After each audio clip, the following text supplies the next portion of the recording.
Tulip সিদ্দিকের যে role, বাংলাদেশের যে দুর্নীতি, টাকা পাচার, যে জন্য প্রফেসর ইউনূস সাথে করে বাংলাদেশ ব্যাংকের গভর্নর এবং দুর্নীতি দমন কমিশন সাংবিধানিক সংস্থা দুদকের চেয়ারম্যানকে সাথে করে নিয়ে এসেছেন। এবং এখানে একটা গুরুত্বপূর্ণ আলোচনা হওয়ার সুযোগ ছিল।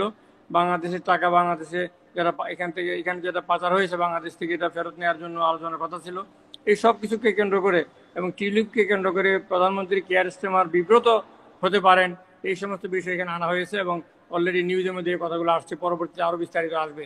দুইটা বিষয় গুরুত্বপূর্ণ, কারণ তিনি আসার আগেই জানিয়ে এসছেন যে তার সাথে বাংলাদেশ ব্যাংকের গভর্নর থাকবেন এবং তার সাথে দুদকের চেয়ারম্যান থাকবেন এবং তিনি প্রামাণ্য দলিল সহ এখানে প্লেস করবেন যে বাংলাদেশ থেকে কিভাবে অর্থ এখানে পাচার হয়েছে। পৃথিবীর সবচেয়ে বেশি অর্থ পাচার হয়েছে যুক্তরাজ্যে বাংলাদেশ থেকে। এটা পৃথিবীর খুব কম দেশ থেকে বিভিন্ন দেশ টাকা ফেরত নিতে পেরেছে বা ফেরত নিতে পারে, যেখানে যুক্তরাষ্ট্র থেকে কিছু টাকা বাংলাদেশ একসময় ফেরত নিয়েছিল। আর বেশিরভাগ অর্থ পাকিস্তান, বাংলাদেশ, ইন্ডিয়ার যে অর্থ সুইস ব্যাংক থেকে শুরু করে বিভিন্ন জায়গায় যেটা এসছে, যে সাইফুজ্জামান চৌধুরী জাভেদের যে এতগুলো বাড়ি, এগুলো আজকে জব্দ করা হয়েছে। বাংলাদেশের প্রধান উপদেষ্টা প্রফেসর মাহমুদ ইউনূস বর্তমানে যুক্তরাজ্য সফরে আছেন এবং তিনি কিং চার্লস তৃতীয়ের আমন্ত্রণে এই সফরে আছেন এবং আজকে তিনি কিংয়ের কাছ থেকে অ্যাওয়ার্ড গ্রহণ করেছেন এবং কিংয়ের সাথে একান্ত বৈঠক বা সাক্ষাৎ করেছেন এবং এটি হচ্ছে সফরের মূল ভিত্তি। এই কিং চার্লসের আমন্ত্রণে মানে বৈঠকটা হয়েছে, কিন্তু অ্যাওয়ার্ড কি দেওয়া হয়ে গেছে? অ্যাওয়ার্ড মনে হয় প্রোগ্রামটা চলমান, প্রোগ্রাম চলছে, অ্যাওয়ার্ডের প্রোগ্রামটা চলছে এখন, আর একান্ত বৈঠকটা হয়ে গেছে। তো এই অবস্থাতে কিং চার্লসের আমন্ত্রণেই তার এই সফর এবং কিং চার্লসের আমন্ত্রণে তিনি যেহেতু এখানে পদক নেওয়ার জন্য আসবেন, একান্ত বৈঠক করবেন, সেই হিসেবে বাংলাদেশ সরকার এটাকে সরকারি সফর হিসেবে ডিক্লেয়ার করেছে। এটা কোনো রাষ্ট্রীয় সফর নয়, 1 নম্বর। 2 নম্বর হচ্ছে কেয়ার স্টেমারের সাথে প্রোগ্রাম ফাইনাল না করেই তিনি এই সফরে এসছেন এবং কেয়ার স্টেমারকে নক করে রাখা হয়েছিল যদি প্রোগ্রাম পাওয়া যায়, এই হিসেবে তিনি এসেছিলেন। ফরেন অফিসের যে যোগাযোগ যেভাবে ছিল, এখানে আজকে প্রোগ্রামের সাথে ফরেন সেক্রেটারি নাই, ফরেন অ্যাডভাইজারও নাই। যাই হোক, প্রধান উপদেষ্টার বিশেষ নিরাপত্তা উপদেষ্টা ডক্টর খলিলুর রহমান আছেন আর সরকারি কর্মকর্তারা আছেন।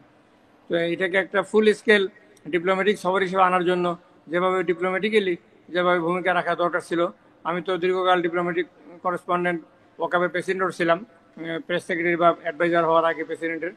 তো যাই হোক, এই বিষয়ে আমি আলাপ করবো না, এখানে সাকিব আলী সাহেব আছেন, ডক্টর জনাব সিরাজ হকও গুরুত্বপূর্ণ কথা বলেছেন। আমি একই কথা রিপিট করব না, তবে বলবো যে এই সফরটাকে আরও গোছালো, আরও সুন্দর করে, আরও এক কমিউনিটিকে অ্যাকোমোডেট করে করার সুযোগ ছিল।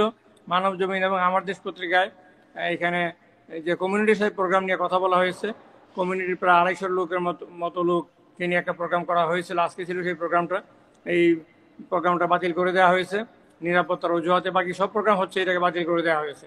কমিউনিটির সাথে সম্পর্ক না থাকলে, তিনি যেহেতু বাংলাদেশে একটা বিরাট নতুন পরিস্থিতিতে এখানে এসছেন, এই সবার সঙ্গে দেখা হওয়ার সুযোগ ছিল, এই সুযোগটা হাতছাড়া করা ঠিক হয়নি।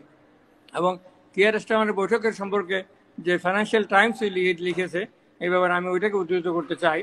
এখানে টিউলিপ সিদ্দিকের যে রোল, বাংলাদেশের যে দুর্নীতি, টাকা পাচার, যে জন্য প্রফেসর ইউনূস সাথে করে বাংলাদেশ ব্যাংকের গভর্নর এবং দুর্নীতি দমন কমিশন সাংবিধানিক সংস্থা দুদকের চেয়ারম্যানকে সাথে করে নিয়ে এসেছেন এবং এখানে একটা গুরুত্বপূর্ণ আলোচনা হওয়ার সুযোগ ছিল।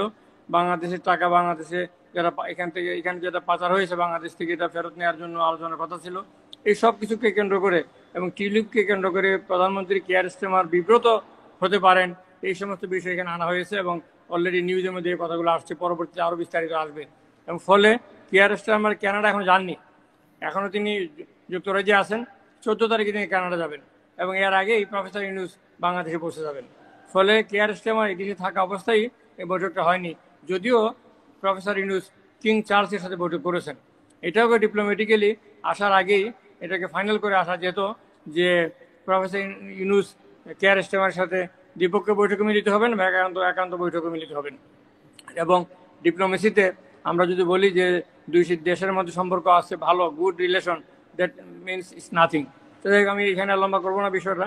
আমার মনে হয় না, এখানে আসলে কি মানে ইস্যুটা কোনটা বড় ছিল, যে টিউলিপের মানে টিউলিপ লেবার পার্টি করেন বা স্যার স্টেমার লেবার পার্টির এই ইস্যুটা বড়, নাকি এখানে যেটা ফিনান্সিয়াল টাইমসে বলা হয়েছে যে দুর্নীতি তদন্ত করার জন্য বা টাকা ফেরত নেওয়ার জন্য উনি আলোচনা করবেন, সেটা আসলে বিব্রতকর আমাদের মানে ব্রিটিশ প্রধানমন্ত্রীর কাছে। সেই বিষয়টা আপনার কাছে কি মনে হয়, যে টিউলিপ ইস্যু নাকি এখানে দুর্নীতি টাকা ফেরত নেওয়ার ইস্যু?